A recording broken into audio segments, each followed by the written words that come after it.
If you like working with your hands, if you're a problem solver, you like puzzles, you like to you want to see things and do things not everybody does. The elevator industry will take you to places that you'll never dream of.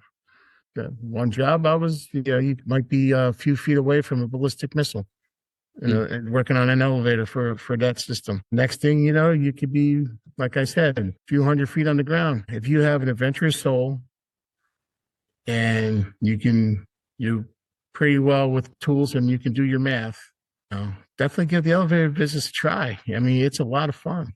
You're going to see a lot of things, and you have to meet some really interesting people. Hello, and welcome to the Elevator Careers Podcast, sponsored by the Allred Group. I am your host, Matt Allred.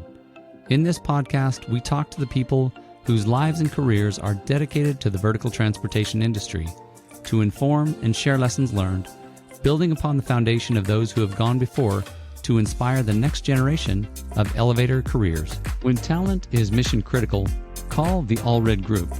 With industry expertise, top talent, and exceptional customer service, you need the Allred Group on your side. Your priority is their priority. Call now, 404-890-0445.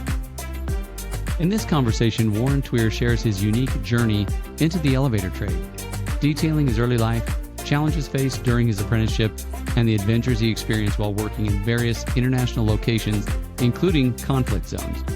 Warren reflects on the evolution of elevator technology, the importance of mentorship, and the personal growth he achieved throughout his career. Warren, welcome to the show. Thank you. It's good to be here. Thank you. No, I appreciate your time. It's always good to chat, but I love these conversations because we get to dig in a little bit deeper, kind of find out what it is that really inspires and motivates you. So let's start at the beginning. How did you get into the elevator trade? Especially, you told me a little bit about marine biology and working in the bar, and what was it that happened that got you? Yeah. When I was younger, I really didn't have much direction.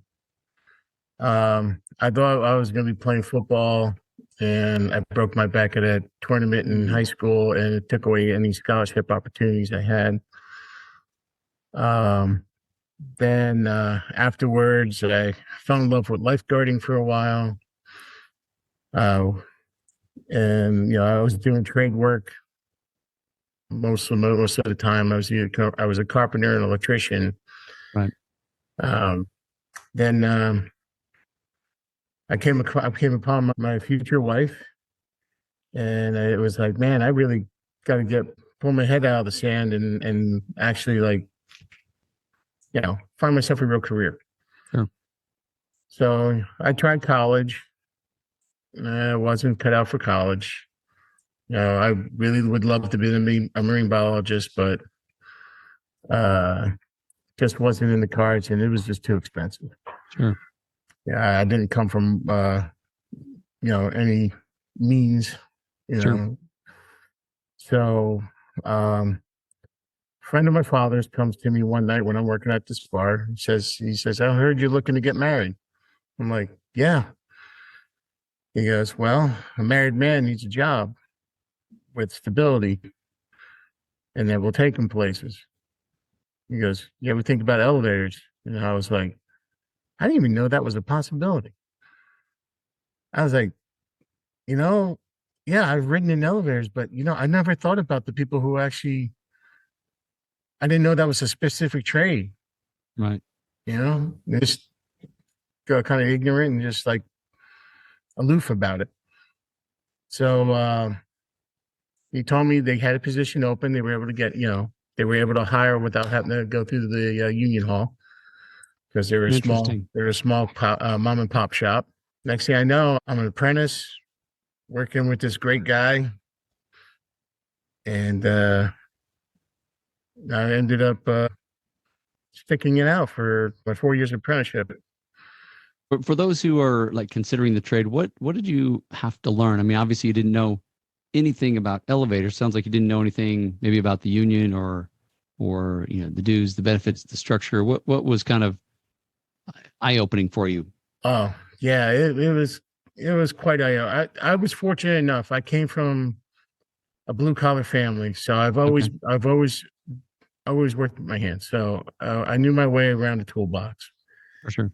So I was very good at math. The working with my hands part wasn't the hard part. It was learning um, mainly how things got assembled. That was tough. Uh, the control systems end of it is the hardest part.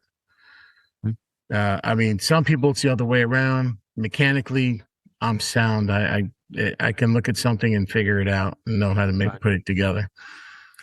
But when it came to like troubleshooting and circuit tracing and everything like that, that I had to really do my homework and study on.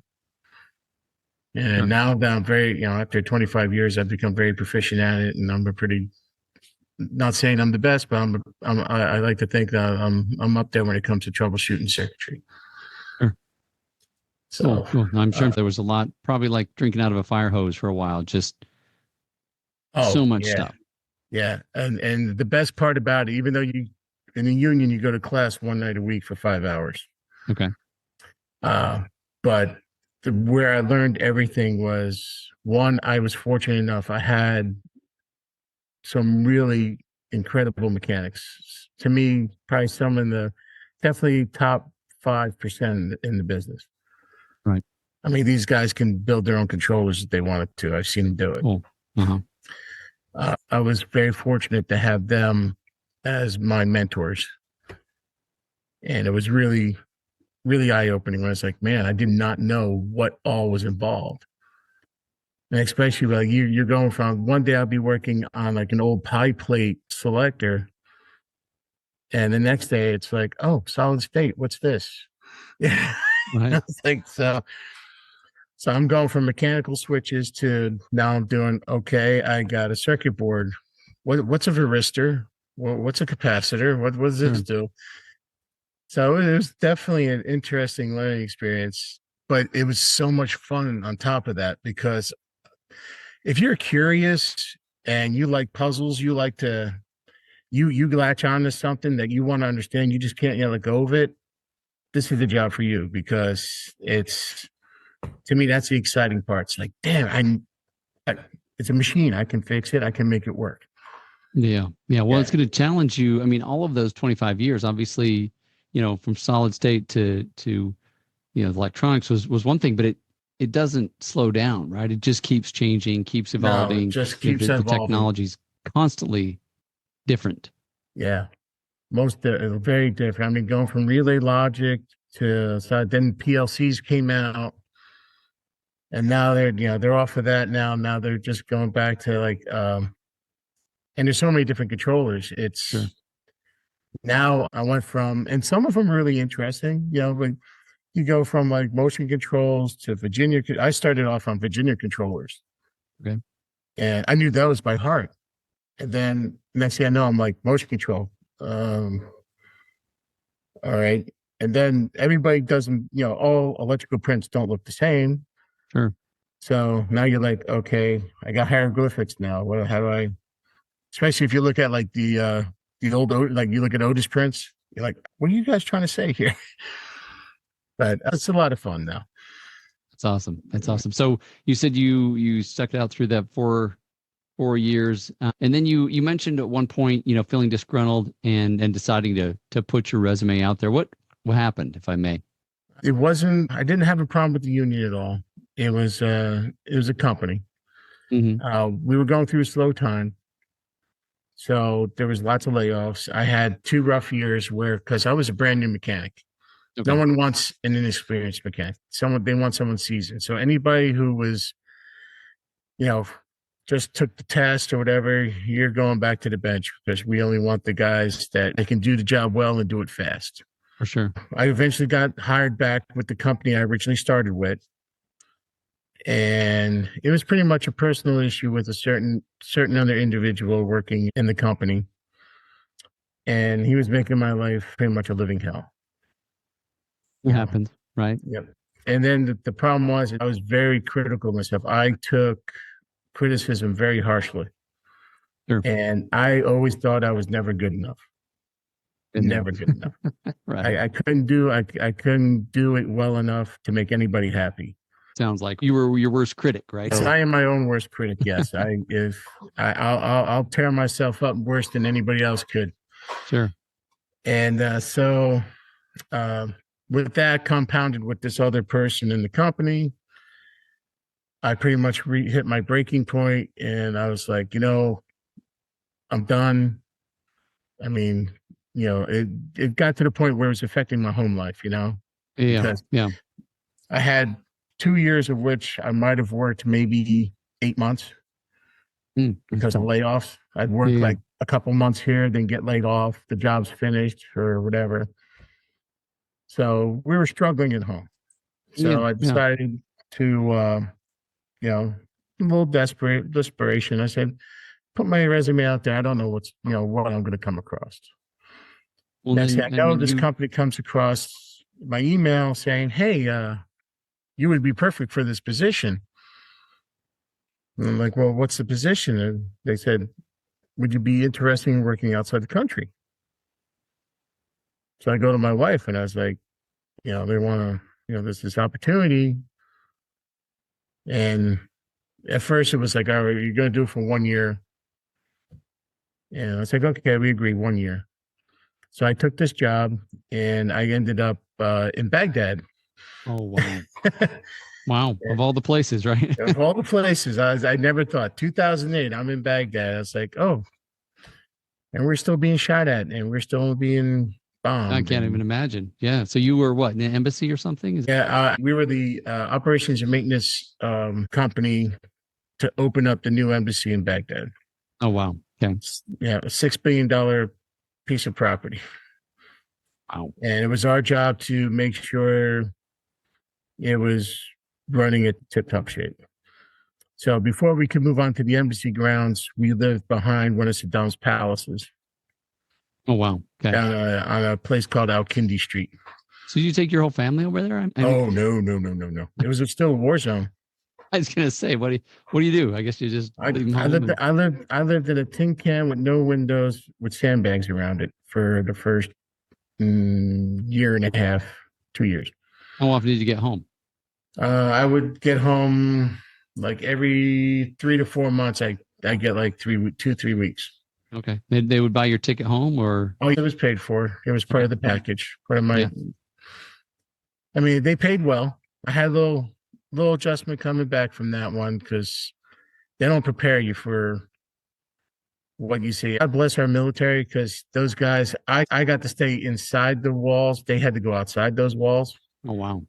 And I seen some of them come back, and I made some really good friends over there, and I've lost some good friends over there. And they really opened my eyes to the world, to what's really going on. Can't even imagine. Yeah. So not been there, but yeah, that's got to be a tough place. I mean, you also talked about going to Africa and some other areas in the Middle East. What was that journey like? Well, Baghdad opened the door to other things. Mm-hmm. I spent almost 6 years in Baghdad total. Wow.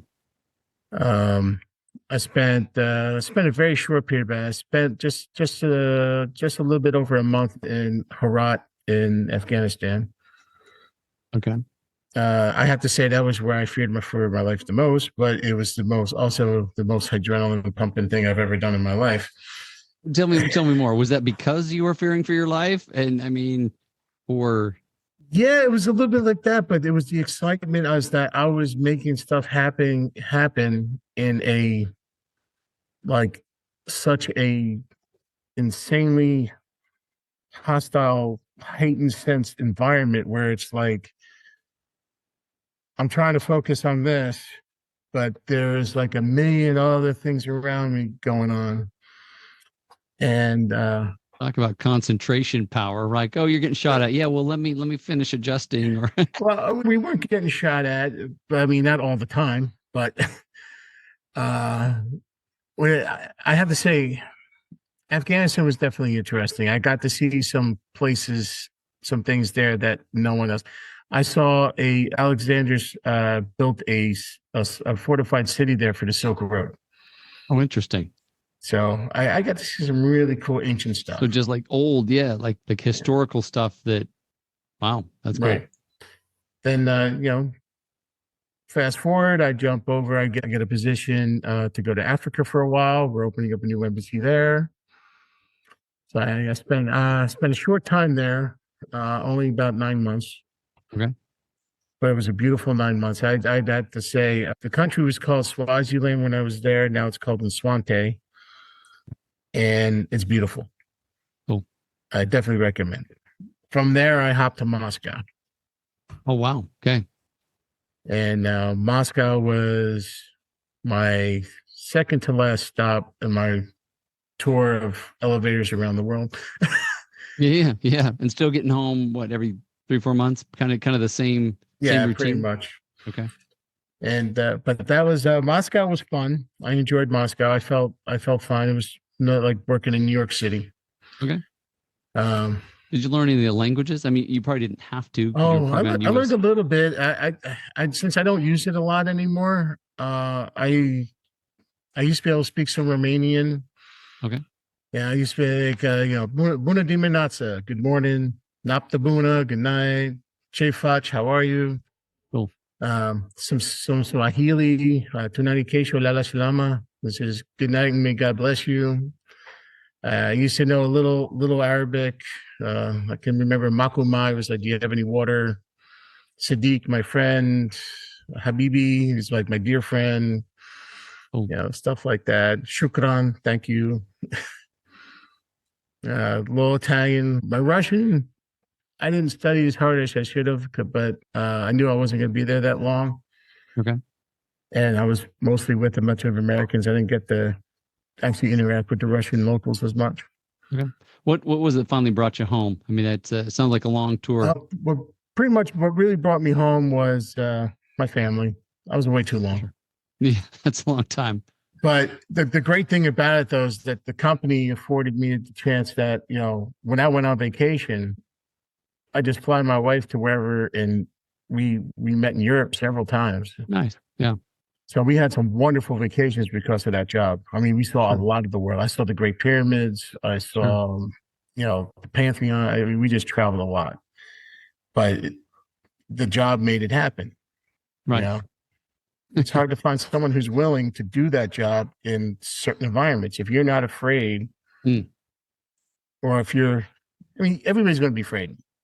If you're willing to go, it's intense, it's a little scary, but if you have that adventurous spirit and you think you can, handle it, I definitely say it's well worth it.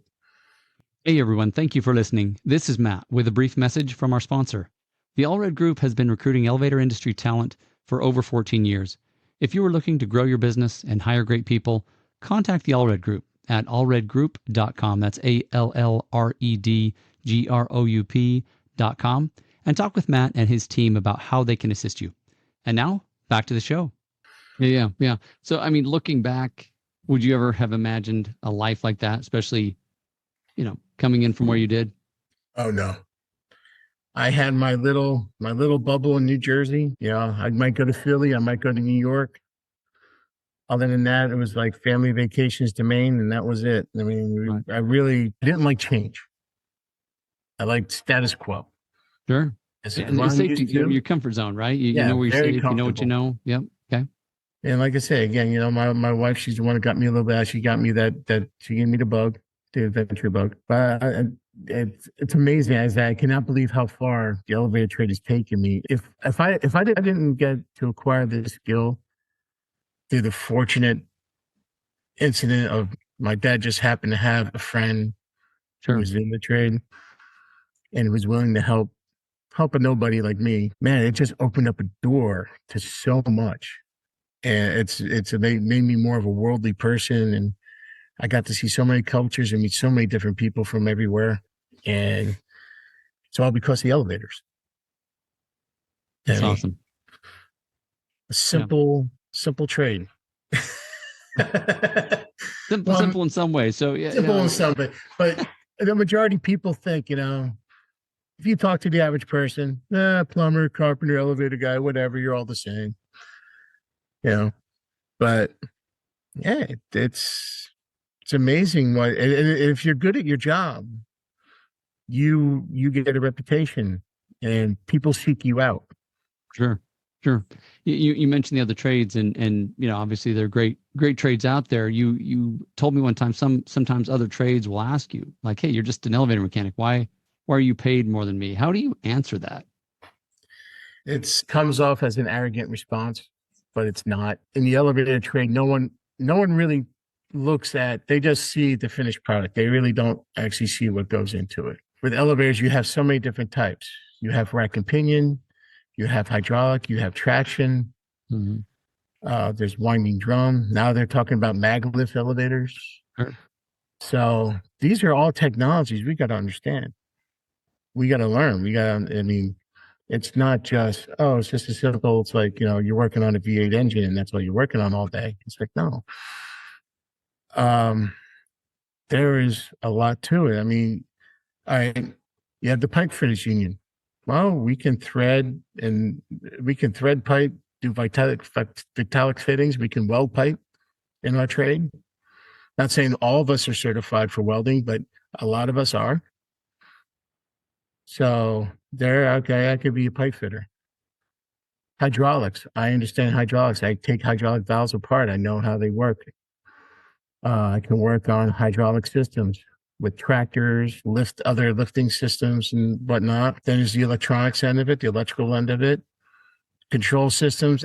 Most control systems translate to a lot of other equipment. So you can do HVAC, security systems, anything that requires some kind of timing system, control system, a reaction, automatic doors. We deal with voltage up to 480 volts. We can work on electric motors. Our trade translates into a lot of other trades. We're like the jack of all. Yeah. Well, especially with, you've also got obviously high risk and, there's safety concerns while you do all of that. Yeah. And now you're getting to the other part. We have a very hazardous job too. Mm-hmm. Every guy, I get a safety report probably at least 2-3 times a month. Someone losing a finger, someone crushing their foot, falling. It's a very dangerous trade. I mean, For sure. I know a lot of, that's why I tattooed my ring on. I know a lot of guys missing their ring finger because of their wedding ring. Yeah. So yeah, it's dangerous, but yeah. exciting at the same time. If you're an adrenaline junkie, man, you'll love the heights. Yeah, absolutely. Tell me what's one of the coolest projects you've ever worked on that's just so memorable for you? So memorable. Wow. I would have to say one of the most installing we installed Alamax for the aqueduct system in New York City, the new aqueduct. And the Alamax would take you approximately, from a little bit over, just under 200 feet underground to these pipe systems. It's like working in a cave. Wow. I mean, you're way below water level, right? Which makes me nervous just thinking about it.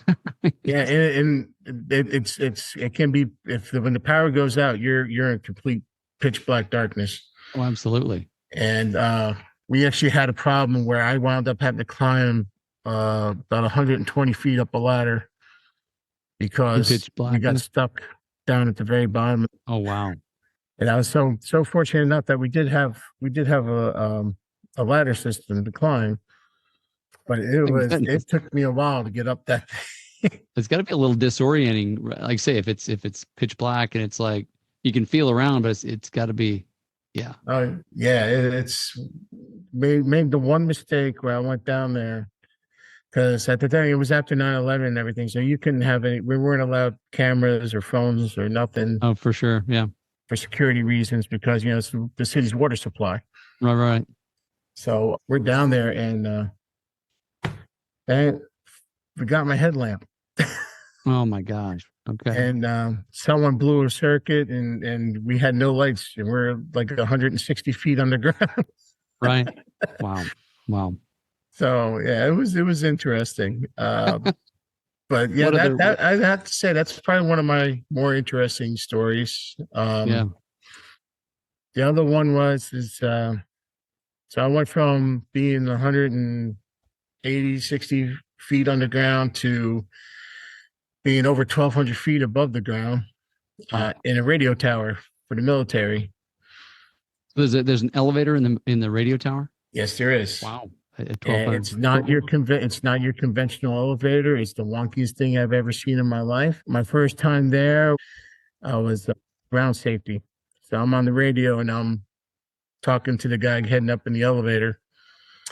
And there's this big tension weight, these tension weights, they're huge. And they're sitting on the ropes to hold the tension on the ropes because the elevator doesn't work on a counterweight system.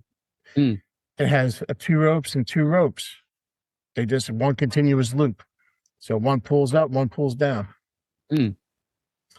And my goodness, I just started watching the ropes start bouncing like crazy. These like 3-ton weights just bouncing. I'm like, Oh, wow. whoa, what's going on? I'm on the radio and I'm not getting a response. Turns out one of the ropes must have got some slack and it got hung up in the superstructure. And when he was going up, it pulled loose and he went for a ride. Sounds like it. Ouch. So, yeah, but that's another job I wish I could have took a camera on. They wouldn't let us do that. But man, I had some beautiful views. I was probably about 60 miles inland and I could still see the ocean from there. Wow. I don't want to say 60, but you know what I mean. That was pretty far A ways. Yeah. Yeah. So no, thank you. So this, we're getting towards the end of our time, but I got a couple more questions for you. One is, you mentioned you've still got offers coming in from Dubai to Israel. What would you say is next for your career? What kind of drives you at this point? Next big job, the next adventure, something new. I love big projects. Even the small projects. Whatever I can get my hands on, pretty much. My wife and I have been talking about me going back over. Interesting. Okay. Yeah, I'm getting close to my retirement age, so we started thinking about retirement. So I used some of the money I saved up working in the elevator business, and we bought ourselves a place in Italy. Nice. So wouldn't mind getting a job somewhere close to there. Beautiful. Yeah. I could just travel back and forth. So yeah, I had some talks. There were some interesting jobs. Again, mostly Middle Eastern, but some of them are not in a hostile area. I've been offered Saudi Arabia and Dubai, some positions, but yeah, I mean, I'm just looking for that one job that comes across and it's like, that looks good. But also right now I'm in the union and I'm doing very well, and the pension and the benefits are phenomenal. Sure. So that's hard to give up. I mean, not many businesses have pensions anymore. Yeah.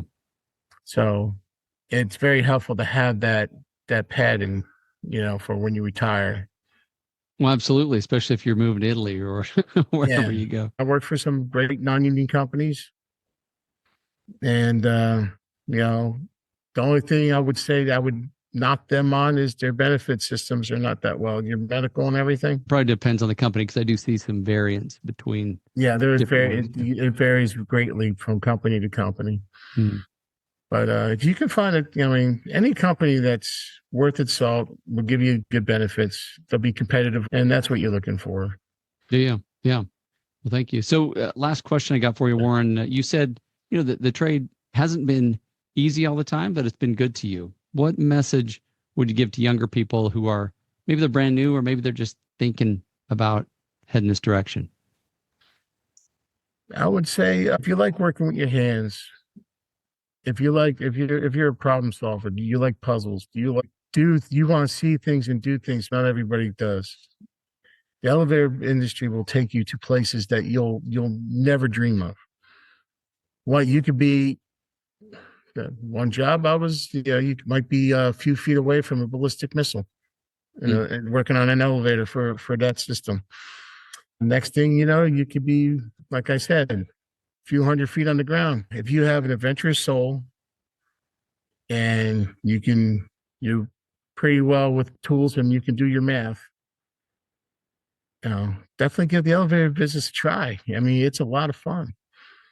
You're going to see a lot of things, and you're going to have to meet some really interesting people. Sure. Yeah. Some of these guys, I look at them, it's like, man, you're like an Einstein. I don't know why you're doing this. You can do whatever you want, but they're doing what they love, which Right. is what I like. That's great. That's great advice. I love it. Warren, thank you for being with me this evening. It's been great to talk to you and be able to record this, and wish you much luck and success as you continue to build your career. Oh, thank you very much. And I appreciate you having me on. Also, thank you very much for getting us out there, letting other people know that, there's more things out there than just your mundane jobs. Right on. Well, thanks again. Thank you for listening to the Elevator Careers Podcast, sponsored by the Allred Group, a leader in elevator industry recruiting. Please visit our YouTube channel at Elevator Careers, or check us out online at elevatorcareers.net. Please like and subscribe, and until next time, stay safe.